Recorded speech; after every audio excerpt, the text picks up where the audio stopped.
Escapei da morte, agora sei pra onde eu vou. Sei que não foi A RF tem o prazer de convidar o rapper Emicida, que está em plena turnê europeia e hoje se apresenta aqui em Paris, no FGO Bárbara. Bem-vindo, Emicida, é um prazer ter você aqui. Obrigado, um prazer meu voltar aqui. Você traz aqui nesse tour na Europa o lançamento do vinil Eminência Parda e Amarelo. Como é que é a sua relação com esse público francês que é tão fã de rap, a gente sabe, né, Emicida? Eu gosto, eu gostaria inclusive de conhecer mais da cultura da música urbana na França, né? Eu sou fã de alguns artistas daqui, tem uma atriz, intérprete, cantora chamada Juliette Gréco. Conhece? Claro. Uhum. Ela é famosa? Muito famosa. Sim. Uma vez eu tive a oportunidade de assistir um concerto dela no Festival de Jazz de Montreux e eu não entendi nada do que ela disse, mas eu fiquei profundamente emocionado com o que ela estava fazendo. Uhum. É o poder da música, né, MC? Então queria ser essa conexão e eu acho que quando a gente toca, principalmente em lugares que não falam o nosso idioma, eu acho que a gente se esforça e trabalha para criar esse tipo de conexão. A música, graças a Deus, consegue transcender isso, né? E o rap, em especial, tem um pouco, né, uma certa mensagem que é universal, né, de falar das questões de discriminações, de racismo. Aqui na França é muito forte os rappers franceses falarem das discriminações em relação a imigrantes, toda uma questão social que é muito importante e que a gente encontra de outras formas em vários países, né? Eu acho que a questão acontece da seguinte forma. A música rap e a cultura hip hop como um todo, ela parte de uma origem, sabe? E ela se conecta ao redor do globo com lugares que têm essa mesma origem, sabe? Então, o que aconteceu... Eu tenho uma teoria que ela é até um pouco mais complexa do que a dos americanos. Os americanos, eles justificam isso de uma forma bastante simples, assim, até superficial. O hip hop nasceu nos Estados Unidos e pronto. Eu acho que não.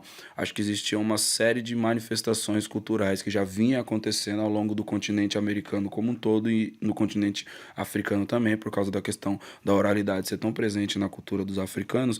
E nos Estados Unidos se juntaram alguns elementos que deram origem à cultura hip hop. Aquilo aconteceu no Bronx em 73, então ali se juntou a imigração da Jamaica, da América Central, a quantidade de imigrantes que estavam indo para lá e fez com que essa cultura ganhasse esse nome de hip hop lá. Uhum. Mas se você buscar, por exemplo, no Nordeste brasileiro, existe o repente, sabe? E o repente, curiosamente falando, ele tem as 3 primeiras letras da música rap, sabe? E adaptado para o português, que é rap com E. A gente fala rap, a gente não fala rap. É verdade. Entende? É verdade. E eu acho muito interessante essas sincronias que existem sob o guarda-chuva da diáspora africana, entende? Seja o berimbau com a guitarra do blues, sabe? E a forma como eles lamentam de maneira semelhante, entendeu? Então, todos esses lugares, né? O hip-hop se conectou com lugares que possuem origens semelhantes. Então, a cada lugar que o hip-hop passa a existir, seja em Paris, seja em São Paulo, seja na Palestina... tem uma menina incrível também que chama Shadia Mansour na Palestina. Ele faz questão de ser voz dos lugares que, para quem tá fundido com o status quo, essa voz tem um valor menor. E o hip hop um pouco se invisíveis, esforça, né? para dar visibilidade a esse tipo de discurso. Então eu acho que essa é a parada. Assim, o hip hop ele é muito apegado à sua origem, à verdade da vida que está acontecendo nas ruas nesse momento. Vamos falar então um pouco sobre o seu trabalho, né? Eminência Parda é um trabalho incrível que você fez junto com a Dona Onete paraense, o paulista Gé Santiago, que está bastante em ascensão no Brasil, e o português Papillon. Vamos ouvir um trechinho. Vamos. A meta é o eterno, a imensidão.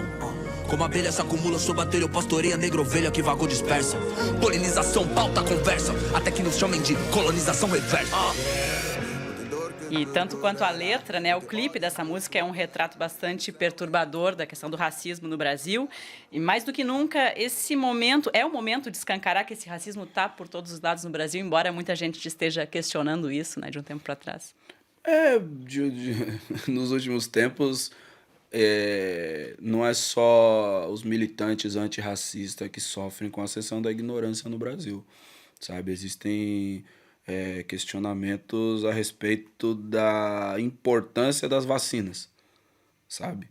A gente chegou num ponto que a gente questiona a evolução humana em pontos que até então eram inquestionáveis, sabe? A expectativa de vida do ser humano dobrou pós-vacinas. Então eu acho que essa é uma comprovação que precisa estar alheia a qualquer tipo de discussão. Mas até isso tem sido questionado. A gente está fazendo 50 anos que o ser humano pisou na Lua, mas as pessoas estão questionando se a Terra é redonda, sabe? Sei lá, o Galileu Galilei, Copérnico, Giordano Bruno, esses caras aí, eu nem sei que tipo de movimento eles devem estar fazendo dentro do caixão deles nesse momento, sacou? O que eu acho que é importante? A letra em si, ela não fala sobre racismo. Ela fala sobre existir com poder, com grandeza, olhar no espelho e se sentir grandioso. Mas o vídeo ele tem uma força perturbadora que é um paradoxo muito presente na realidade das pessoas do Brasil. Exatamente. Sabe? Principalmente, não que o racismo seja uma exclusividade, mas esse tipo de racismo, ele é quase que uma exclusividade do Brasil. Eu desconheço um lugar onde isso ocorra de uma maneira tão sutil e ao mesmo tempo tão perversa. Entende? É muito interessante que no clipe você trata do imaginário até sobre dos brancos em relação aos negros. Né? Isso, porque eu acho que a gente tem existe um conflito entre duas coisas, a história e a memória, sabe? Se a gente observa do ponto de vista da história, a gente vai encontrar uma série de colaborações e contribuições dos afrodescendentes que fazem da cultura brasileira uma cultura tão grandiosa. Se a gente olhar para a sociedade, a gente vai pegar de gente desde Luiz Gama, ao Cruz de Souza, ao Abdias do Nascimento, a Lélia Gonzalez. Todas essas pessoas são pessoas afrodescendentes que deram contribuições gigantescas, sabe? André Rebouças, esses caras, eles deram contribuições incríveis para o Brasil ser grandioso como ele é. Então isso é um fato, isso está na nossa história. Mas na memória do cidadão brasileiro médio, de alguma forma, a gente não conseguiu conduzir a nossa cultura para que a memória das pessoas estivesse atrelada aos fatos. Então ela ficou refém de uma série de estereótipos negativos a respeito das pessoas que descendem dos africanos, principalmente no pós-abolição da escravatura. Entende?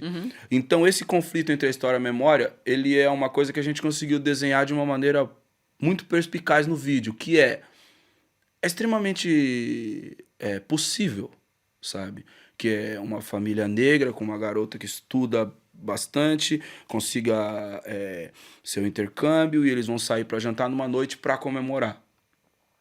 Mas aonde é que essa pessoa está dentro do imaginário das pessoas brancas no Brasil, ou das pessoas que entendem-se como brancas no Brasil? E eu gosto de colocar esse ponto das pessoas que entendem-se como brancas no Brasil, sabe? Aonde as pessoas que para elas são negras estão dentro do imaginário, sabe? O vídeo ele tem essa intenção realmente de criar essa provocação para onde essas pessoas estão, sabe? Foi ótimo. E nesse contexto, né, de tanta polarização lá que a gente está vendo no Brasil, como é que foi? Como é que você avalia a repercussão desse seu trabalho lá? Eu acho que a gente tem uma repercussão muito positiva, porque obviamente eu sei de todo o contexto, mas para mim existem coisas que são inquestionáveis, isso é um fato, sabe? As pessoas, obviamente, todas as pessoas têm o direito de ter todas as opiniões que elas bem entenderem, mas você não consegue ter os seus próprios fatos, sacou? Exato, você só consegue discorrer. Mas como você disse, né, se até a Terra redonda está sendo questionada como fato, né? Sim, mas a questão é que a ignorância você não rebate, você lamenta. Sabe? Eu acho que a gente tem que chegar no ponto onde a gente precisa lamentar a ignorância. É isso que a gente precisa fazer, sabe? Quando, por exemplo, a gente tem 13 milhões de desempregados, mas a preocupação do presidente da República é impedir que pessoas transexuais tenham acesso a um vestibular específico para elas. Eu acho que a gente precisa lamentar, a gente não precisa rebater, sabe? A gente tem que realmente lamentar, porque a gente não está retrocedendo, a gente está caminhando rumo a um suicídio coletivo, não só do projeto político inexistente desse governo atual, mas da nação como um todo. E vamos falar já disso, né? Amarelo não fica para trás, né? Você vem com tudo aí ao lado de Pablo Vittar e Majur, que são dois nomes fortes da cena LGBTQ brasileira, e ainda nos dá o prazer de ouvir um sample de Sujeito de Sorte de Belchior. Agora a gente ouve mais um trechinho.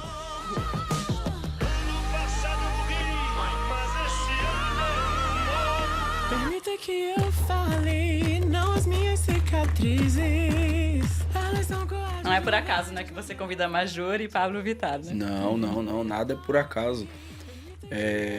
A Pablo eu conheço ela há bastante tempo, né? Tanto a música quanto pessoalmente.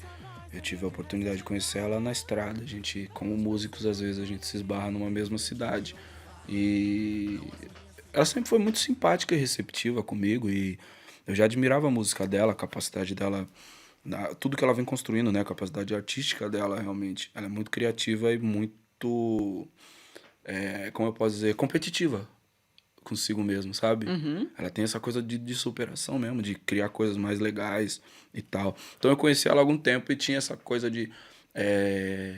putz, que tipo de história a gente vai contar junto? Toda vez que eu conheço um artista que eu admiro, eu fico pensando, pô, como seria fazer uma música? Que história a gente contaria junto, sabe? Foi isso que eu fiquei pensando com ela. Majura eu conheci mais recente. Conheci há algum tempo atrás, mas não muito tempo, não sei exatamente quanto, que as coisas se misturam na minha cabeça. Mas eu conheci ela no palco, num show. E eu já subi no palco, eu fiz um improviso com ela. E depois que eu desci do palco, eu já falei pra ela se ela não queria cantar essa música junto com a gente. Uma voz incrível, sabe? né? Porque eu tô há uns 3 anos, cara, ouvindo Sujeito de Sorte. E não Sujeito de Sorte somente, mas o disco Alucinação do Belchior como um todo. Eu acho que ele é um disco que todos nós devíamos escutar. Agora, porque ele tinha um sentido no Brasil dos anos 70... E é incrível como ele parece ter sido escrito para 2019. Resgatou, né? Ih, mas tem tantas semelhanças, né? Infelizmente. Né? Verdade. Verdade. E esse single, mas ele é um olhar também positivo sobre o peso da fama, o peso das nossas expectativas, né? E talvez da própria vida. Sim, porque a insatisfação ela é inerente à condição humana. Sabe? A gente sempre vai estar insatisfeito. A poesia já tratou disso de formas incríveis. Por exemplo, o Mário Quintana dizia da sua terra. Ele dizia que a poesia ela é insatisfação. O poeta satisfeito não satisfaz. Eu amo essa frase. Porque a gente sempre vai estar em busca de algo melhor. O ser humano é isso aí. Desde que nós descobrimos o fogo, a gente está insatisfeito. A gente quer plantar, a gente quer construir, a gente cria umas metrópoles gigantes. Eu acho que isso aí, a condição de insatisfação, ela é inerente à existência humana. Porém, existem coisas que podem acalentar isso. E acho que tem algumas coisas do ponto de vista da educação e culturais. E quando eu falo sobre isso, eu estou falando exatamente sobre o quê? Eu tô falando sobre a gente aprender a lidar com a abundância e a escassez de outra forma, dentro da nossa realidade, sabe? Com consumo, com imagem, com mídias sociais. Acho que a gente precisa aprender a lidar com isso no tempo que a gente está vivendo, porque isso tem gerado uma série de conexões maravilhosas, mas também tem gerado uma série de problemas assustadores. Entende? Amarelo é uma música que fala sobre isso, fala sobre força, sobre atravessar a barreira, sobre beleza, sobre ser grande, sobre olhar no espelho e se sentir importante, sabe? O projeto inteiro que a gente tem construído lá no Laboratório Fantasma nos últimos meses, ele orbita em torno dessa atmosfera, dessa energia, entende? Então, quando a gente convida Pablo e Major, traz elas pro epicentro da coisa, justamente para colocar um ambiente como a música rap na frente do espelho e se perguntar por que nós não temos mais artistas assumidamente gays, sabe? Que tipo de atmosfera a gente construiu que faz essas pessoas se sentirem agredidas na nossa presença, entende? E se isso realmente é um fato, em que momento da nossa trajetória, enquanto movimento cultural que emancipa tantas pessoas ao redor do mundo, em que momento a gente deixou de ser um braço, né, de estender a mão para essas pessoas, sabe? Sempre é tempo de fazer esse tipo de reflexão. E Amarelo visa fazer também essa reflexão junto a outros. Claro. Infelizmente, nosso tempo é curto, não dura. Mas que vamos falar um pouquinho sobre o resto da sua turnê, né? Você já passou por Lisboa, Barcelona, hoje Paris. O que vem pela frente, Emicida? Agora a gente vai para... Hoje a gente toca, né, em Paris. Depois a gente vai para Berlim, a gente também passa por Dublin, a gente passa por Londres e o último é Dortmund, também na Alemanha. Em seguida Brasil Depois seguir pro Brasil e terminar as coisas que a gente deixou por terminar perguntar, ainda. e o álbum? Tem coisa pra caramba ainda, tem muita coisa pra gravar. Tá quase. Me dê mais algum tempinho. Perfeito, muito prazer, foi ótimo recebê-lo aqui com a gente, Todo meu. Emicida. Seja sempre bem-vindo aqui na RFI. Obrigadão, valeu mesmo pelo convite, tamo junto.